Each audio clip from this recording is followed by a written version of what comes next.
Welcome in. Come tell a friend. This is your Wakanda RN. Glad to have you today, ladies and gentlemen. I have a special guest, man. Khan, you from Dallas. Go ahead and introduce yourself. Let people know who you are and what you do.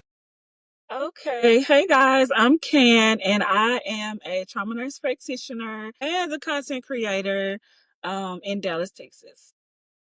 What's up? That's what's up. So let me ask you. So why Dallas? Are you from Dallas? Like, how'd you end up in Dallas? So in 2019, I moved from Mississippi to Okay. Dallas. You might hear a little bit of my accent in this podcast interview, but I moved from Mississippi to Dallas. We won't talk about the specifics of that, but we're going to say that I moved to Dallas and I got a job.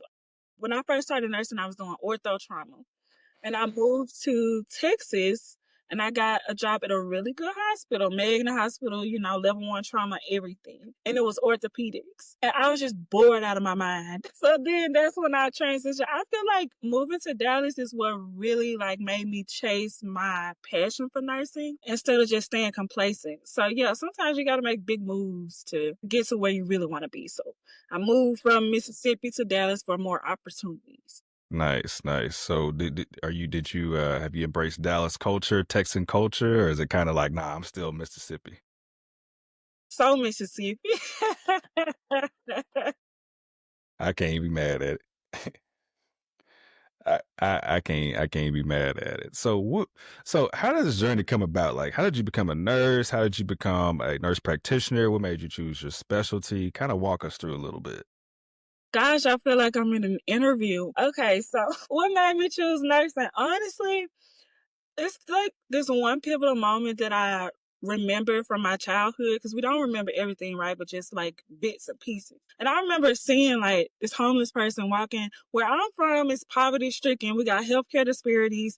The nurse practitioners are the doctors. We don't have doctors. But I seen a homeless person like walking down the street. And I told my mama, I was like, you know what, mama, when I grow up, I want to have like this clinic, this healthcare clinic where I just give people free healthcare. Like all homeless people, they got somewhere to stay. I can give them free healthcare and I can do all these things. And I had big dreams, right? But Right. I go to college. I went to the University of Southern Mississippi for my first degree, which was public health administration. And we won't talk about why I didn't pursue nursing there, but I just feel like it wasn't my time. But as soon as I graduated with my health administration degree is where I got all of my information about policy and Medicare, Medicaid, all of these disparities.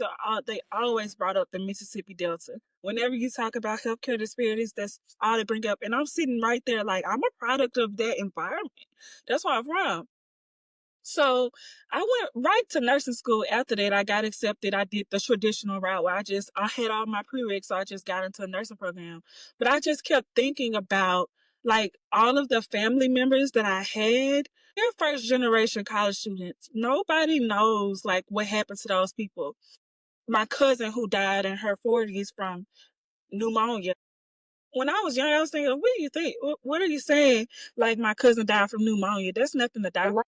You good. Like that's nothing to die from. And I had an uncle too who was Happy Pride Month. He was homosexual and he had AIDS and he died. And then I had my granddad who was suffering from lung cancer that metastasized to his brain and he wouldn't stop smoking weed. And he was like, hey, I gotta die from something. And I'm like, all these people that meant so much to me that I could not save. You know what I'm saying? Uh-huh.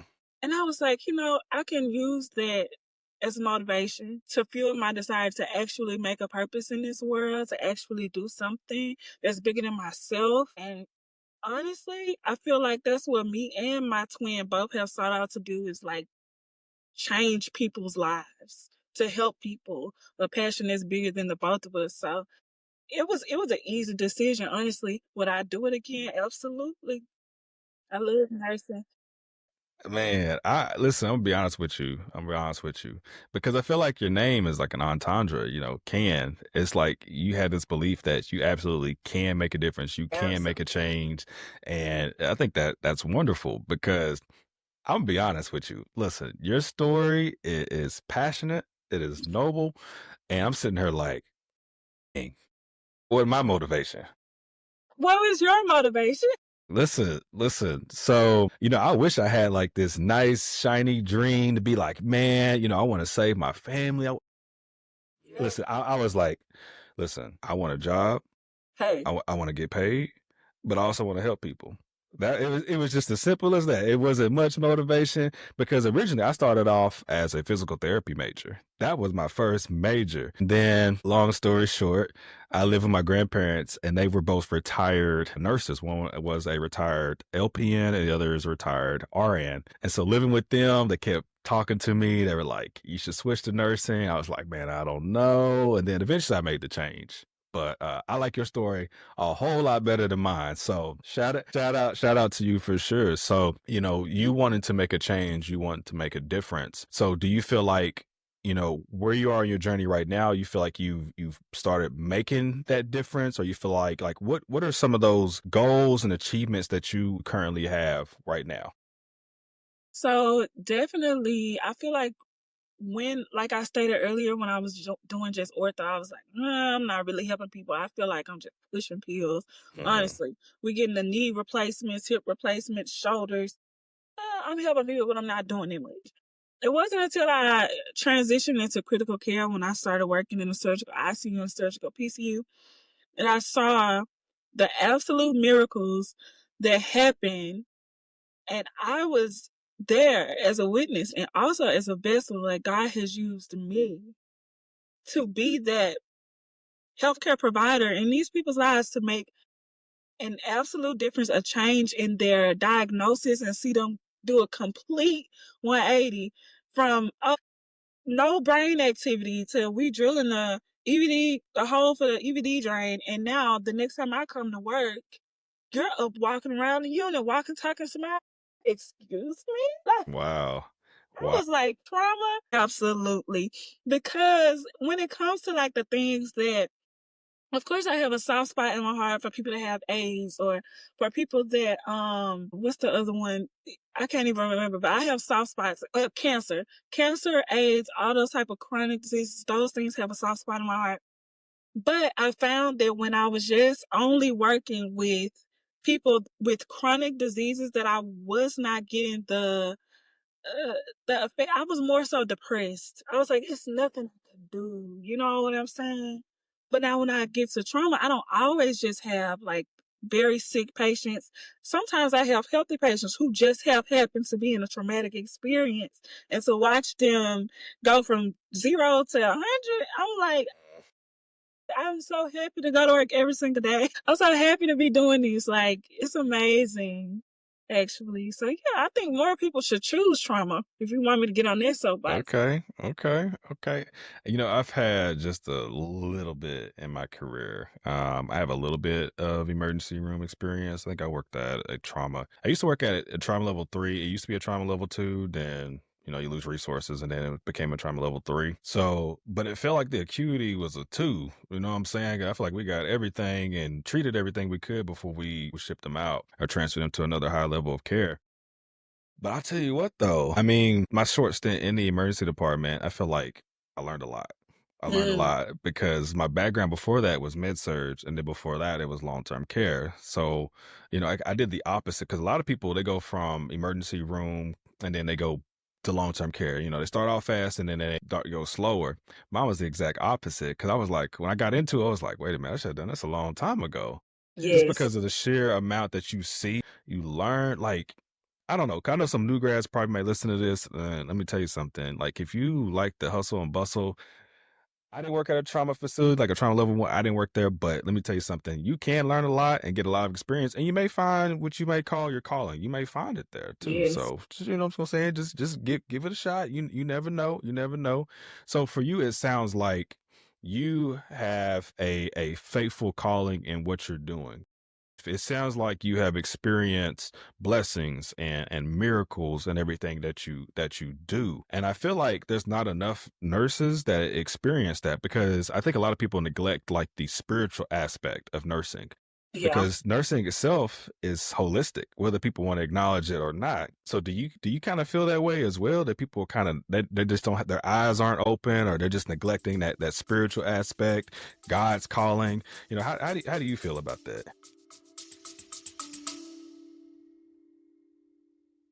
Hey, you. Yes, you. You've made it this far, so go ahead and give a like or a follow. I appreciate it.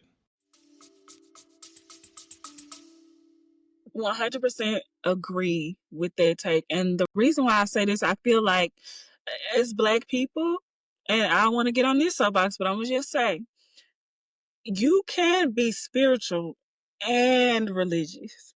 Okay? I'm going to just put that out there. You can be spiritual and religious. And also, like, when you think about how we're taking care of our patients, it's not just, oh, I'm doing care plans and I'm just giving medication. You're taking care of the whole person. When your patient asks you, oh, hold my hand, can you pray with me? Or, I've had patients who were of a different culture, African, that is in there and they're calling the ancestors and all these things. All of those different things are so like powerful. And all of those go hand in hand with how we're like to treat the patient holistically, like as a Mhm. whole person. So I think that also when you dig deep within yourself and you figure out what your purpose is like in life, and you use that to fuel like your passions with everything that you do, then it makes life more enjoyable. I guess I'll say that. I don't see nursing as a just a job. You know what I'm saying? Like I Mhm. see it as this is something that I was called to do. And people do say nursing is not a calling, but that's just because you can't reach within yourself and pull out what you feel like you're being called to do. But I advise people to take some time, do some self reflection, and actually figure out what you think your purpose is on this earth and what you want to do with the rest of your time while you're here, because we only got one life. I mean, if you believe in reincarnation, we have multiple. I feel you. I You can feel you. figure that out. I feel you. I feel you. No, I really do appreciate that answer. I feel like nursing is missing that holistic care, because I feel like I'm not trying to go too deep into it as well. I'm a person that loves data. I love research, because I feel like, especially, I'm going to keep it centered here in America. Religion itself, spirituality itself is on a decline. And so, but I also feel like that affects all aspects, all areas of life too, because as a human being, we are spiritual creatures. Whether you want to admit it, whether you want to admit it or not, we are spiritual creatures. So I feel like when you go into your career choice, your career field, and especially one that's supposed to be as tender, loving, caring as nursing, if you neglect that spiritual aspect, I feel like you're neglecting nursing itself, because that's what's supposed to come with it. So I do appreciate you acknowledging that and talking about that. So speaking of the ancestors, so you are part of the 8% of Black nurse practitioners. 8%. So let me ask you, why do you think it's only 8%? Why is that? Why is that number so low? Oh, we'll be here all day. Um, just saying like the systematic and oppression, the racism in healthcare, how they try to keep us out of these spaces. Even with I'll say one of the reasons why I didn't pursue nursing as my first degree is because my advisor, somebody that was supposed to be there to help me, even though I was overly qualified for the nursing program, told me that I wouldn't be. She was like, she just assumed that I didn't have the qualifications. And I was like, I won't do good here. I won't do well here because I don't have people around me that are having my best interest at heart. Number one, like they keep us out of programs, they keep us out of these spaces. Number two, I'm a first generation college student. Going to school and like going to college, sometimes, especially where I'm from, it's an afterthought. Like, no, we're not thinking that's not nobody's thinking about when I graduate from high school, I'm going to college. Not where I'm from. You know what I'm saying? Like they get a job. Some of them don't even graduate from high school. They get a job and they make ends meet. Like that's what I grew up on. My family making ends meet. my mama making ends meet. You know what I'm saying? But also, we've surpassed all of that, and we go to school, and you graduate, and then you think about all of the things that first generation college students have to deal with, like financial issues. Oh, now I'm big money because I done graduated from college, and everybody, my cousin, my grandma, my mama, all of them can call and ask me for money that I'm trying to put aside to go to grad school. You know what I'm saying? And so, like, it's so many factors against us that kick people out, like, left and right, left and right. The people around you don't have any idea what you're going through because they never went through it, so they can't support you. You don't have a support system. You don't have the money. You don't have the proper education to get into. Think about the schools and stuff that we went to. Well, we get hand-me-down books and, like, you know what I'm saying. All this stuff from even slavery is still impacting us today. Why are there not enough Black doctors and Black nurses and all these other things? And honestly, it's so many reasons why. And racism is the root cause of most of it. And that's all I'm just going to say. Like, that's just it. It's racism and oppression.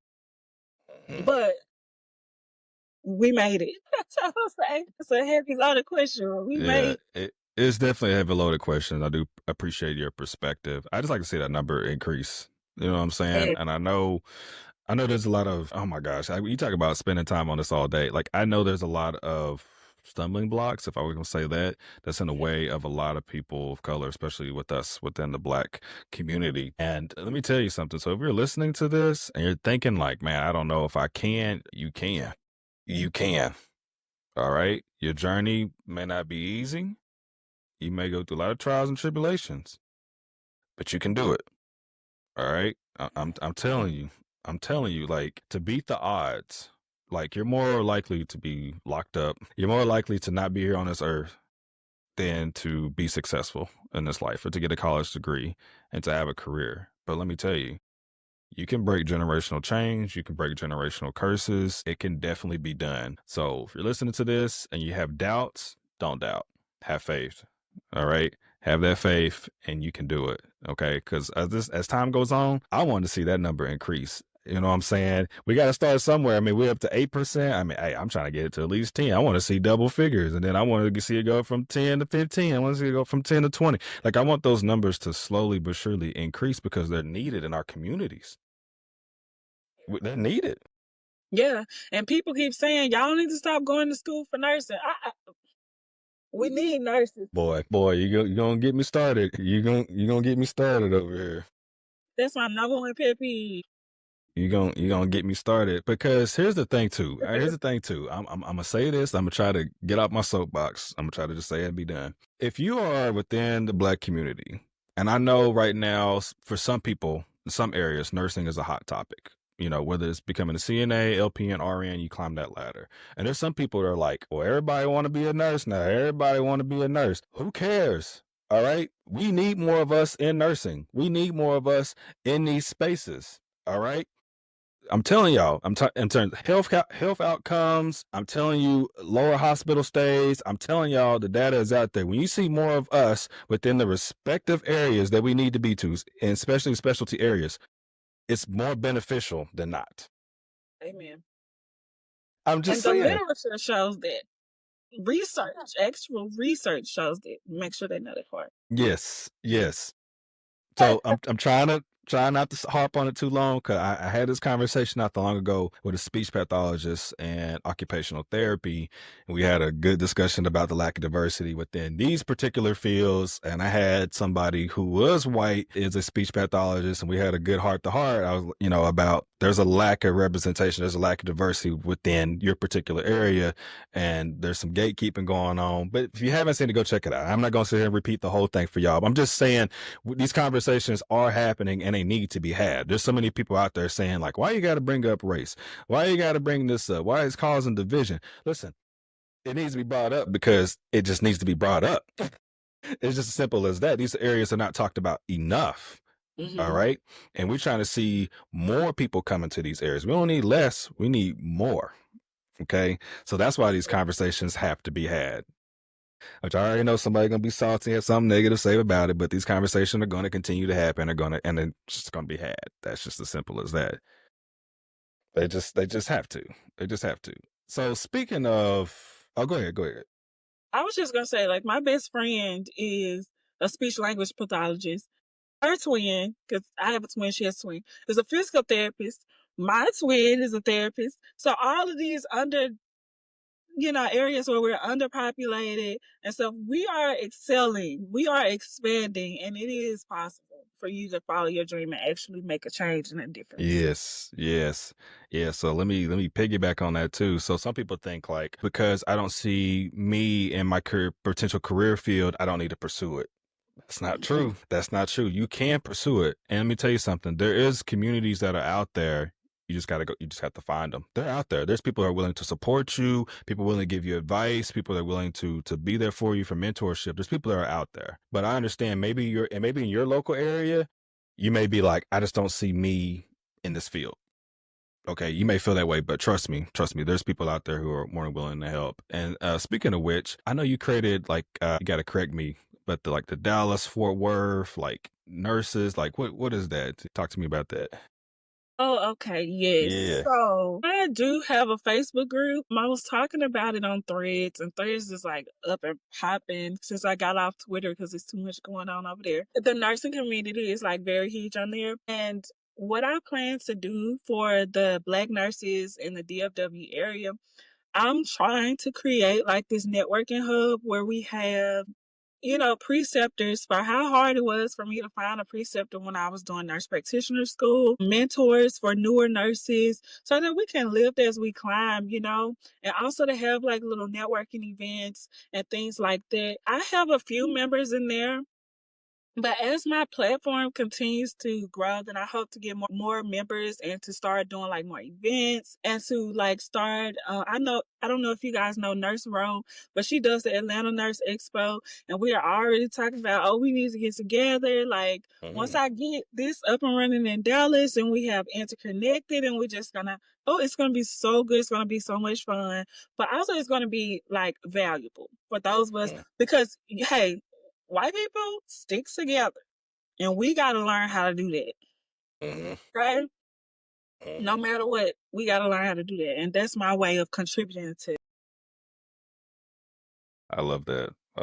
So that's not like that's going to be a good thing and a positive thing for our community because I feel like there's not enough groups like that. And I think there's more areas that have less representation in that than others.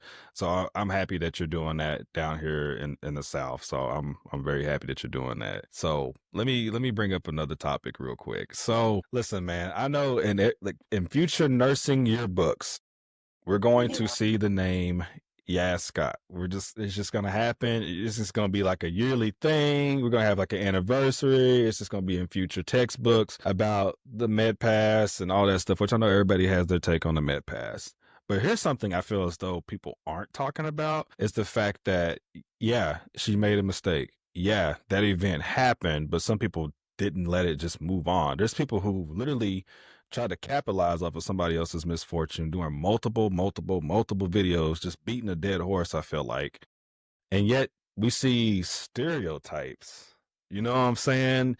And, long nails, we're going to talk about excessive makeup. We're going to talk about all that stuff. Why do people feel as though they can come into our space and there are people that, they're supposedly of color, right? We're not even talking about people that are my white friends or Caucasian friends. We're talking about people who are supposed to be, of color and still mocking somebody that's black. Like what is up with that? Like what's your thought on that? You don't have to rant on it too long, but I just got to get like, what's your thought on that? My thought on that is the very reason why I don't identify as a person of color. I identify as black and don't call me anything else. And when you go back and you look at that video of Yes, we just got off this soapbox a few weeks ago with the young lady. I don't know, she was ambiguous. I don't know her race, but she was talking about how nurse practitioners, you gotta stop coming to work all ghetto looking with eyelashes all like this. Man, yeah, that is true.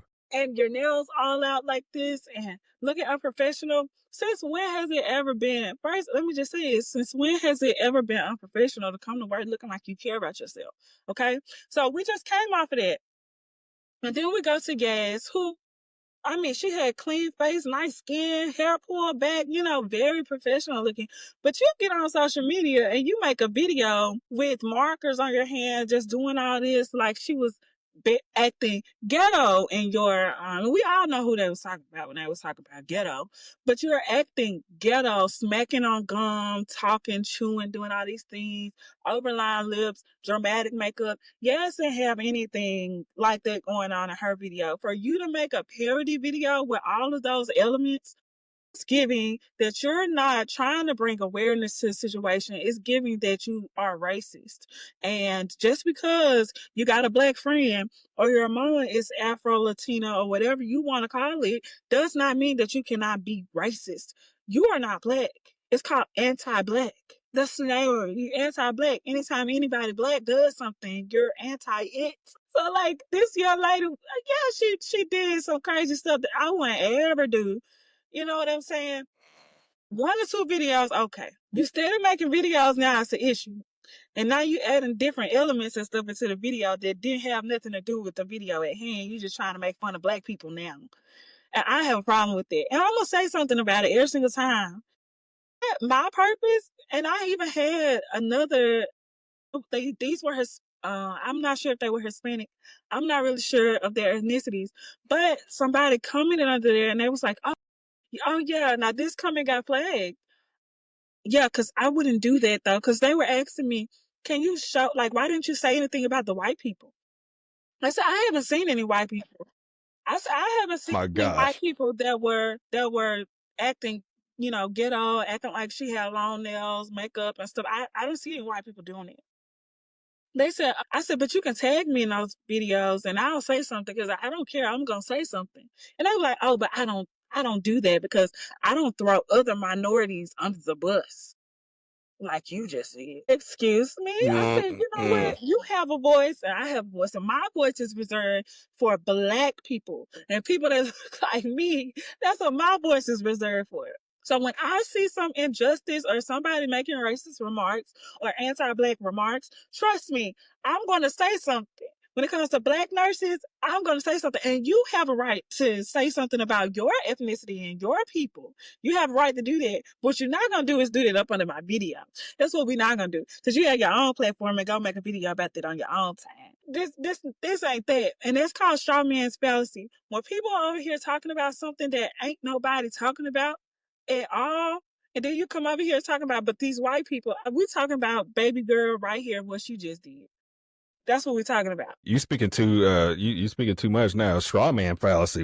These people don't even know Yeah. what that is. So, They don't even yeah. know what that is. They got to go look it up. Shoot, man, there's so many people that get on the internet. They just argue without a cause. They don't understand straw man. They don't understand ad hominem. They don't know any of this stuff. They don't know They're how to argue with children. logic, reason. They don't know. These people don't know. I used to take so many people seriously.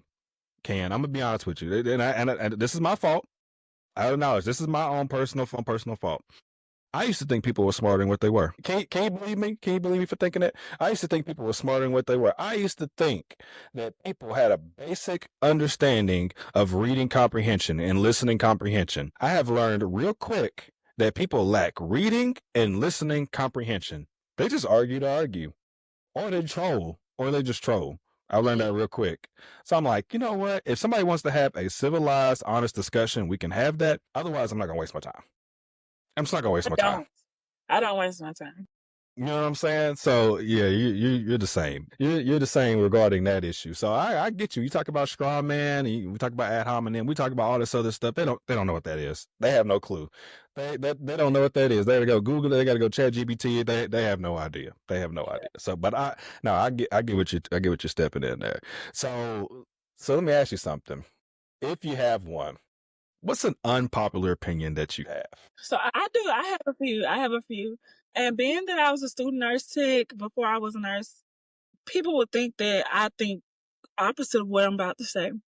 I do not think that you should start off as a CNA before you become a nurse. I don't think that you can teach empathy. And I do not think that just because somebody is a CNA before they become a nurse, that does not make them that doesn't make a person. If they didn't like the job then, they're definitely not gonna like it now. Like, doing more of what you don't like is not going to make you better at it. Like, you know what I'm saying? I Like, do. and bedside manner and empathy, those things, like, if it's in you, then you got it. Like, it's just in you. But like, you can't teach that.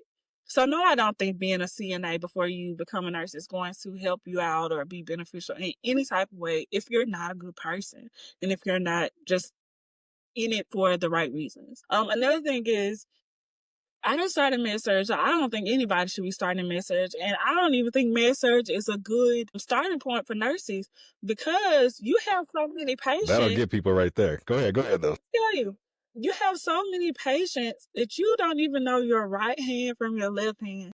How can you sit down and actually learn about these disease processes and understand what's going on when every 5 minutes you got to go change a total care patient and you got to go give pain meds and you're being pulled all these different directions? You don't have time.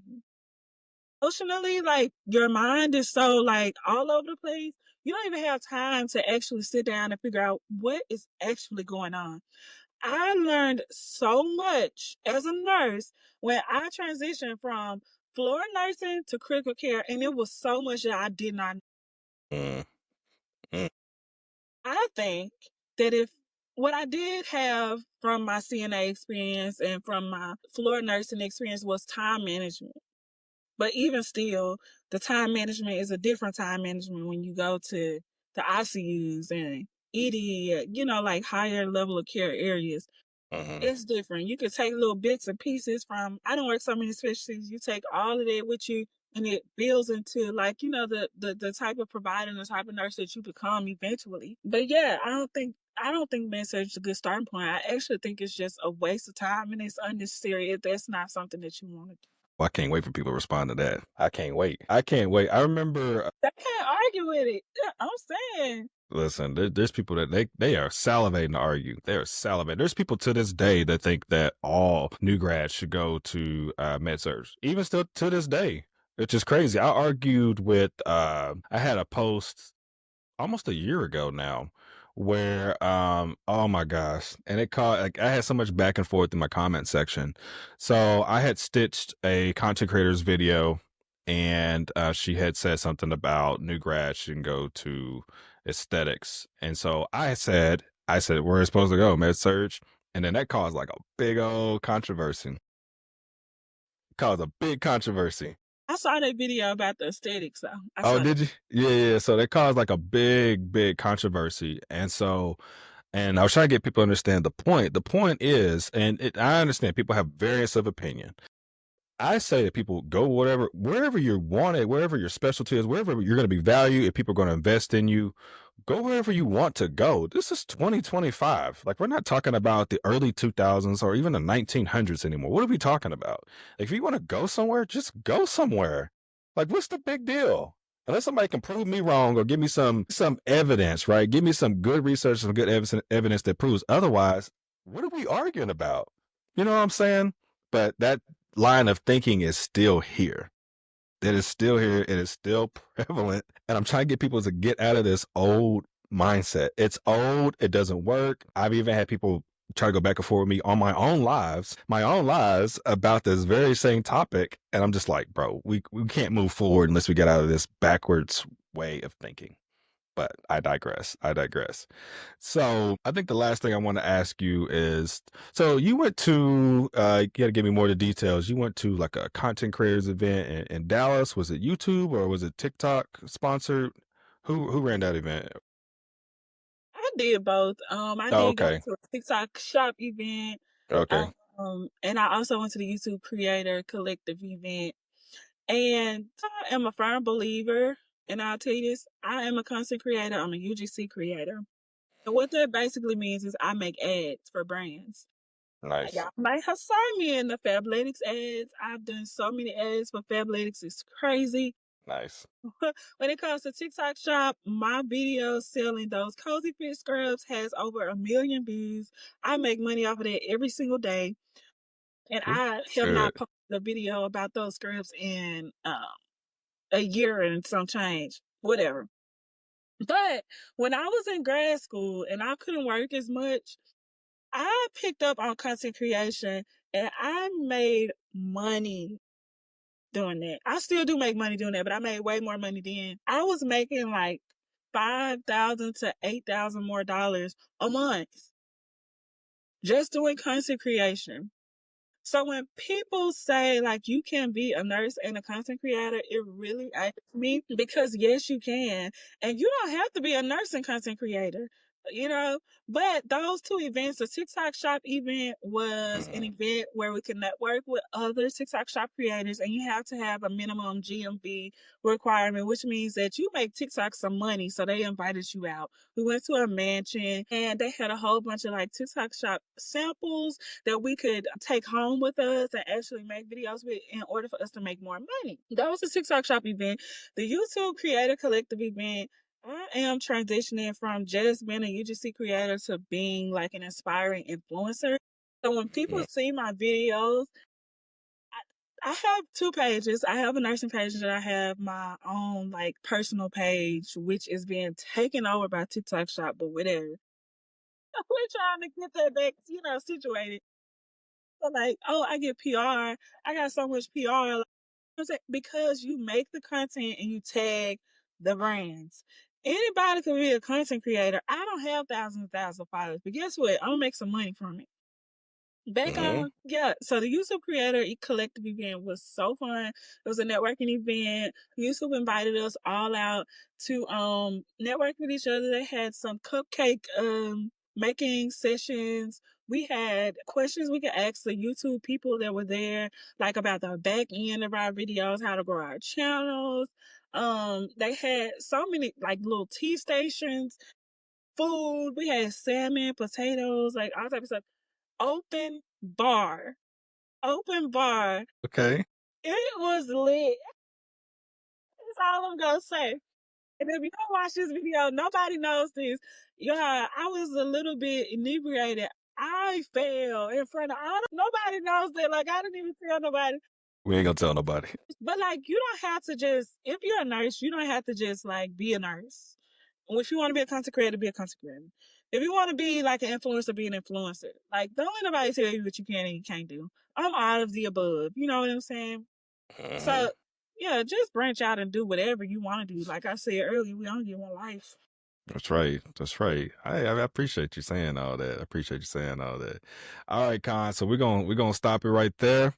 But where can people find you? If they were looking for you, where can they find you? I hope you put this up on the screen if you don't. You guys can follow me at Not Easily Broke Can. Instead, it's KAN. You'll find most of my pages if you just hashtag Not Easily Broke Can or you put at Not Easily Broke Can, then you'll see both of my TikTok pages, Instagram, Pinterest, YouTube, Threads, wherever. Just type in Not Easily Broken and you'll find it. All right. So editor, if you hear that, you don't get on it. Okay. So so all right, but hey, Can, this has been great. I look forward to maybe doing the next one with you. Yes, thank you so much for having me. I appreciate it. Absolutely. All right, later, Can. Bye.